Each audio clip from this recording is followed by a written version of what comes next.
আসসালামু আলাইকুম। চলে আসলাম Adda restaurant and coffee house, Charekanda, Gudaraghat, Kalikaprasad, Bhairab. মোটামুটি কফি হাউসের সৌন্দর্যটা ভালোই হয়েছে। এখানে লাভ আছে, লাভের মধ্যে আপনি চাইলে ছবি তুলতে পারবেন। মানে এখানে মানুষজন ছবি তুলতেছে, অনেক সুন্দর হয়েছে লাভটা। এখানে হচ্ছে আপনার বাচ্চাদেরকে চাইলে দোলনা খাওয়াতে পারবেন।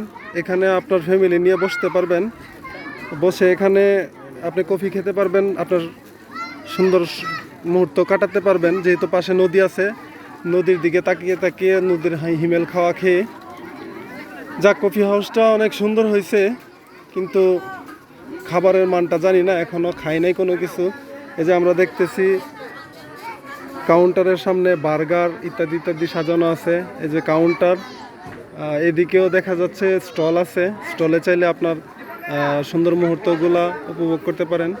স্টলে বসে আপনি সৌন্দর্য উপভোগ করার সাথে সাথে আপনি চাইলে চা কফি ইত্যাদি খেতে পারেন। এই যে এখানে হচ্ছে আমাদের সররাবাদ থেকে হচ্ছে দক্ষিণ ব্রহ্মপুত্র নদী, উত্তর ব্রহ্মপুত্র নদী, আর চরেকান্দা থেকে হচ্ছে এটা উত্তর ব্রহ্মপুত্র নদী। নদীর হিমেল খাওয়া খেতে হলে এখানে আপনি আসতে পারেন, এসে হিমেল খাওয়া খেয়ে যেতে পারেন। এই যে নদীর সৌন্দর্যটা মূলত এখানে থেকে আপনি উপভোগ করতে পারবেন। আপু, আপনারা কি কফি হাউসে আসছিলেন? কফি হাউসের কি বুঝলেন যে আসলে কফি হাউসটা কেমন, সুন্দর না অসুন্দর?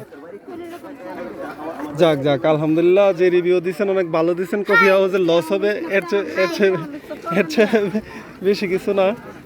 তো এখানে হচ্ছে যে লাভটা আছে, চাইলে এখানে এসে বসে আপনি ছবি তুলতে পারেন। ব্যাকগ্রাউন্ডে যখন নদী থাকবে তখন ছবি অবশ্যই ভালো হবে।